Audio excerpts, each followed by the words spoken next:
Hey guys, let's get more news from Steelers, but first don't forget to subscribe to the channel and leave your like. Najee Harris bats down question during post-game media scrum. It was a rough day for the Pittsburgh Steelers on Sunday. The Steelers lost to their longtime arch-rivals, the Cleveland Browns, on a game-winning field goal in the waning embers of the game. Pittsburgh struggled all day against the stingy Browns defense in a pivotal AFC North matchup. The loss sent Pittsburgh to 6-4 on the season, while Cleveland improved to 7-3. Both were 6-3 entering Sunday, so it was a hugely important game in a high-leverage situation in the season. Needless to say, not everyone was thrilled, including running back Najee Harris.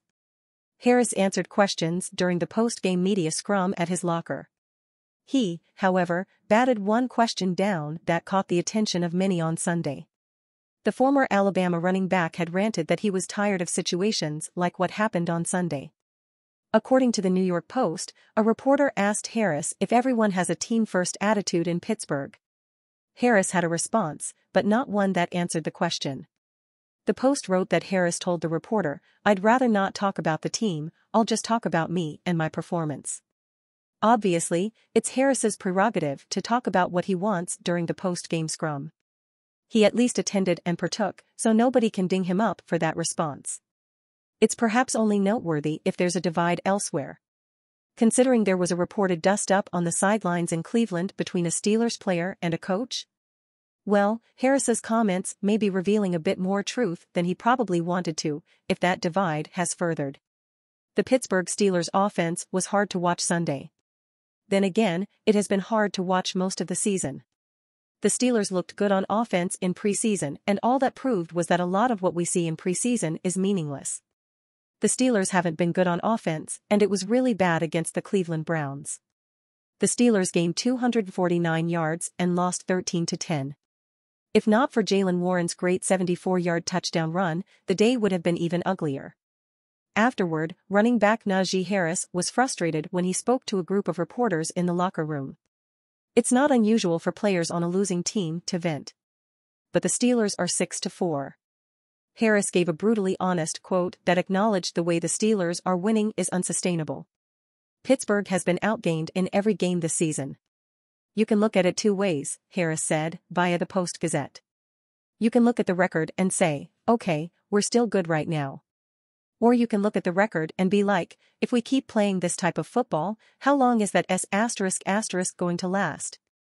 I look at it like, how long is that *** going to last?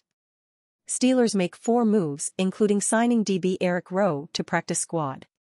The Pittsburgh Steelers announced Monday that they've signed Eric Rowe and LB Miles Jack to their practice squad. The Steelers also signed Trenton Thompson to their active roster and placed Elijah Riley on injured reserve. Rowe, 30, is a former second-round pick of the Eagles back in 2015.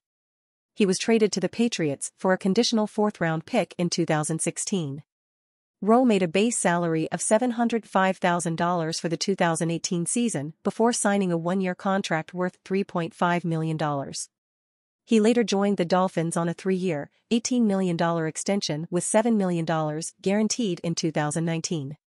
He joined the Panthers this offseason but was released coming out of the preseason and later signed to the team's practice squad. Carolina opted to move on a few weeks ago. In 2022, Rowe appeared in 14 games for the Dolphins and recorded 56 tackles, 2 sacks, 2 forced fumbles, and 2 pass defenses. We had him included in our top 100 to 2024 NFL free agents list. After multiple days of speculation, the Steelers have officially signed safety Eric Rowe to their practice squad. This comes after Minkah Fitzpatrick missed his 3rd straight game and Keanu Neal was put on IR with a rib injury. Rowe was a second-round pick out of Utah by the Philadelphia Eagles.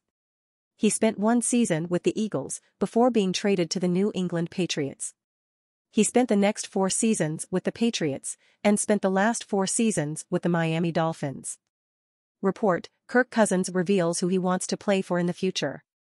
Minnesota Vikings quarterback Kirk Cousins has been involved in a lot of rumors since suffering a season-ending torn Achilles tendon. The quarterback will become a free agent after the 2023 season, which has caused many questions about his future in Minnesota.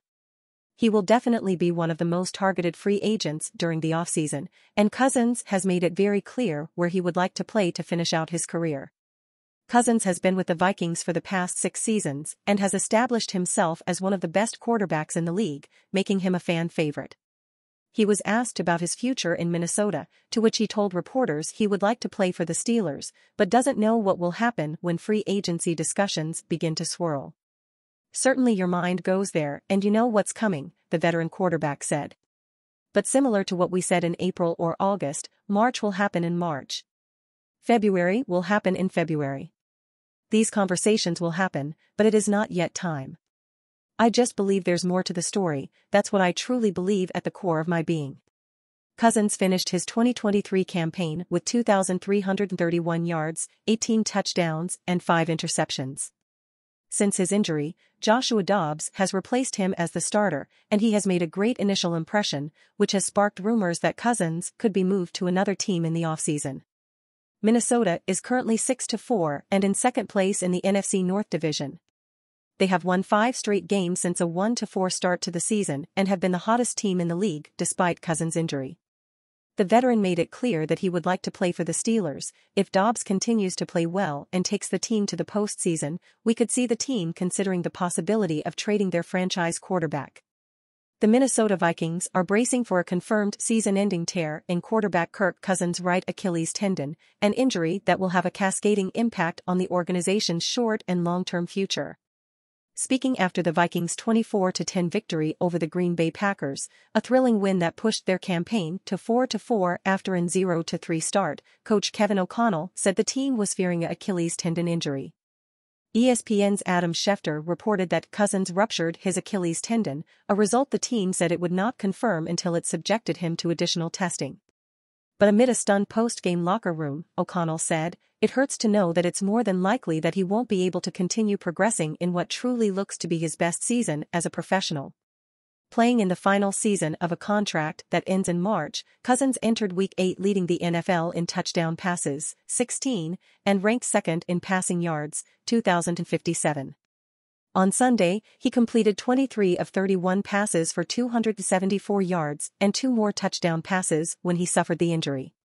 The injury came with 9 minutes and 50 seconds remaining in the fourth quarter, as he tried to climb into the pocket on a 3rd down from the Packers' 22-yard line. Cousins' right leg gave way, Packers defensive tackle Kenny Clark sacked him, and Cousins walked off the field without putting weight on his right leg. Cousins and the Vikings discussed last spring a possible contract extension, restructuring his deal in a way that will allow him a guaranteed path to the free agent market in March 2024. Cousins will be 36 years old next August, however, and the Achilles injury will further complicate what was already a difficult situation to understand. "Every player in our locker room is thinking about our leader and our guy," O'Connell said. "I'm very proud of him. Proud of how he's played all season. Whatever the case may be, if we don't have him for one snap or the entire season, it won't change the level that Kirk Cousins has played this season. Year and, ultimately, what it meant to me and our organization. And you fan, what do you think of the Kirk Cousins situation? Leave your opinion in the comments.